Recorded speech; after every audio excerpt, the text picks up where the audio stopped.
Hi guys, I'd like you to get deeply relaxed. So I want you to be nice and comfortable. Make sure that everything's turned off. This recording is best listened to with headphones on. Doesn't matter if you don't have headphones, but it's always better. I want you to make sure that you won't be disturbed. You're in a nice comfortable position. So your legs are uncrossed. You could be lying down or sitting up. It's entirely up to you how you do this self-hypnosis. And now I want you to get a deep breath in and out. Deep breath in again. Feeling a deep sense of relaxation. And out. Deep breath in again. And out. That's right. And I want you to imagine as if your eyes are slightly straining up into the ceiling and you see a spot that you stare. You keep your eyes on this spot as you feel as if there's a deep sense of calmness and relaxation coming down over your body, keeping your eyes on that spot until your eyes are becoming heavier, heavier, heavier still. You feel your eyes blinking. This is okay. Just feel a deep sense of relaxation, calmness coming all over your body. That's right. Your eyes are starting to close. Just allow them to close and enjoy the self-hypnosis. That's right. Nice and relaxed.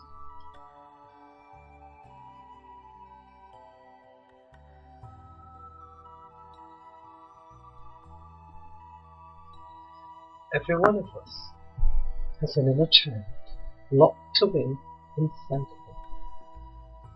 it, put there long ago during our real childhood, when we were forced to hide our true feelings and emotions.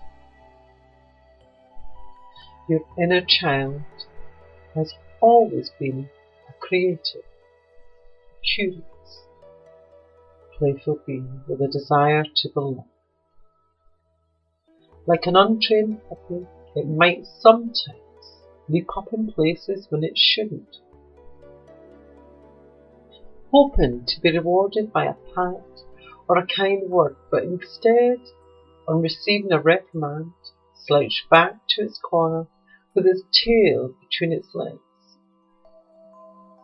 Eventually, the puppy learned obedience and curtailed much of its inquisitiveness, trotting instead by its master's side, doing as it was told, and losing an important part of its individuality. Just like the puppy, sometime in your childhood, you were forced to abandon your childish notions and behaviours because some adult decided that you needed to grow up. And not knowing any better, you obeyed them because that is what children do. Of course, in many ways, this was good as it taught you important social skills and prepared you for the harsh reality of life. But at the time, those adults didn't realise the effect it would have later on you in adult life. They didn't know how you felt when you had your feelings of rejection, hurt, or other Negative emotions like shamefulness. How could they? And perhaps for your part, you didn't tell them. After all, it's quite common for children, and indeed many adults, to contain their feelings and suffer in silence, not wishing to impose themselves upon others. You might well wonder why adults feel compelled to encourage children to modify their behaviour, or stifle the creative side of their nature. Why can't children act like children? Why can't adolescents revert to childlike behaviour? Why must adults behave like adults? And the answer is because we're programmed this way by society. And adults control our behaviour is because that's what happened to them during their own childhood. And they believe that is the correct way to nurture children, help them grow into responsible adults. Perhaps you were told not to be stupid when you gave your opinion as a child, or that children should be seen and not heard.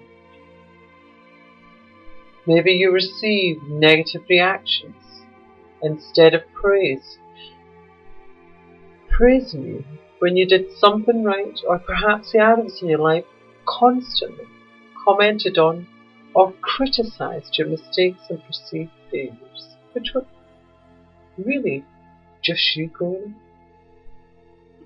I'm willing to bet that if you think hard enough, you'll remember a time when you also told at least one person to grow up, because they were behaving in a manner which either offended or embarrassed you.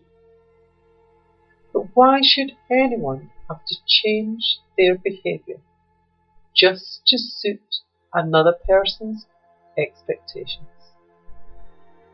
These types of put-downs can leave mental scars deep within our psyche, which are detrimental to our growing up process. They contribute towards shaping our character and can lead to people feeling less motivated, at odds with themselves when it comes to coping with life.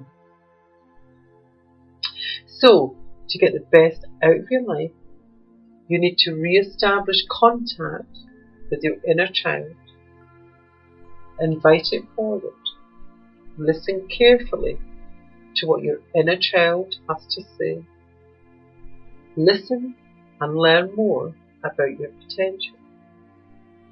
Learn how to release those suppressed and repressed emotions and feelings, and finally make your inner child happy and fulfilled. Listen. Understand why your inner child is unhappy, and help it find ways of resolving that unhappiness. That's right. Listen and respond in the way that you would have loved to have been responded to at the time those events originally occurred. Now is your chance to find and fix any and all negative feelings and emotions that your inner child has been suffering with. To do this, I want you to go back in your mind now. Go back to the time when you were experiencing the issues that have been bothering you recently. You might need to go back somewhere between the ages of 2 and 8 years of age. If so, just let your mind wander gently back in time, sifting carefully through the memories of the past as though there is no such thing as time. Let your mind travel back then and see or feel or experience or simply sense yourself becoming small and younger and small. It may feel as though you're swirling through a long dark tunnel of travelling over the bridge of time. You might experience yourself on a vast beach with the ocean before you, the sands of time to the left and the right, representing your past and your future. Whichever method you decide, just allow yourself to drift gently back in, and I'll be quiet for a few moments.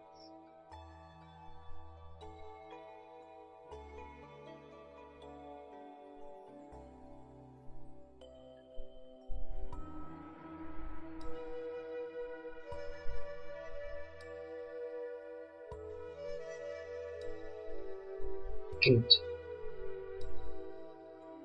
Now visualize yourself watching a huge screen with a movie being shown.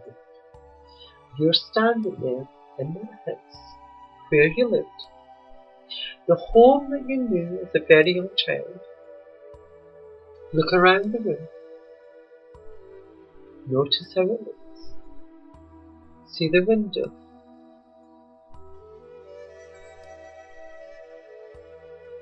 The table. The door. Perhaps some shelves or cupboard and other furniture. See yourself as a small child. Notice your hairstyle. See what you're wearing. How high do you come to and what you're doing? Perhaps you have a toy or a favourite game or book. Or maybe you are with someone else. If so, notice this other person and know the relationship to you.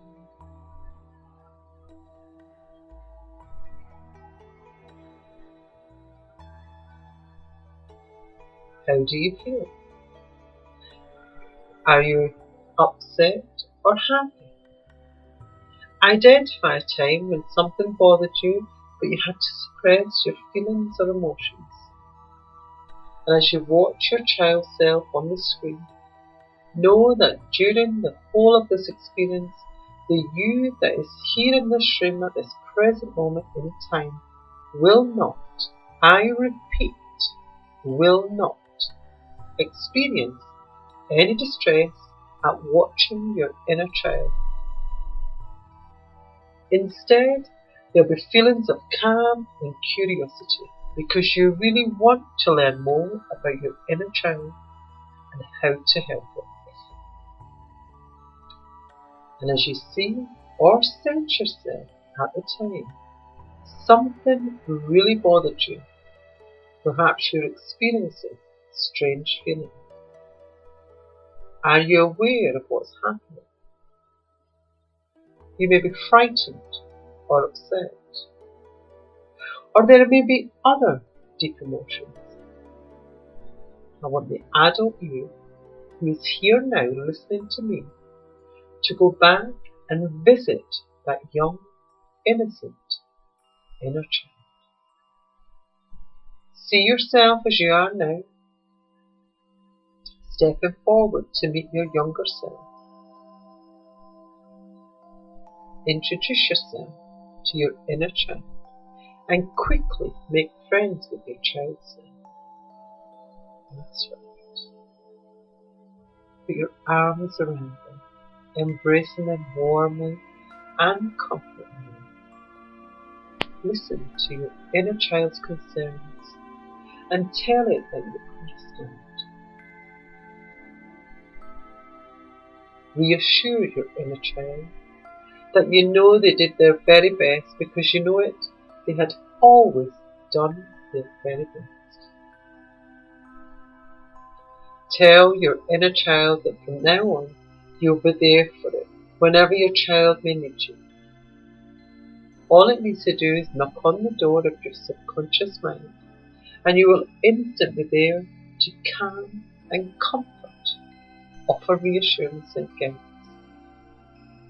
The more you listen to your inner child, the more you live. And if anything should start to bother you again in the future, whether it's in your dreams, your daydreams or thoughts, know that you can go back inside and contact your inner child to find out exactly what the problem or problems might be. You now know that you can pinpoint and correct whatever it is that's causing you concern with the help and guidance of your inner child. And at last, your life will become stress-free and a most wonderful, enjoyable experience. Now, what may happen in the future is that sometimes you just get that gut feeling that you want to go inside for a short while and revisit your inner child self.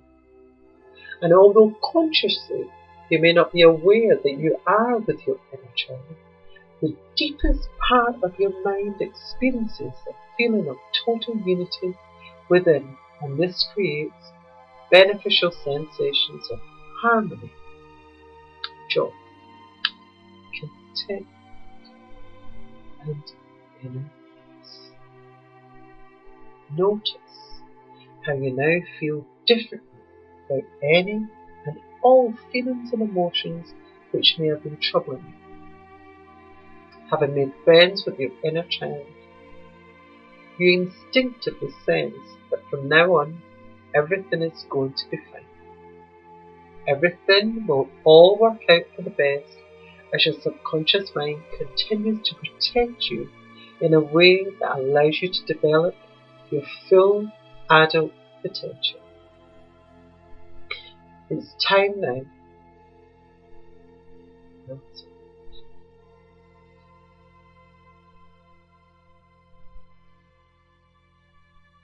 It's time now to say goodbye to your inner child. Firmly assure your child that you will come back and visit, just like your inner child can visit you. And as you return, and see your new lemons, new possibilities, and new avenues for you to explore.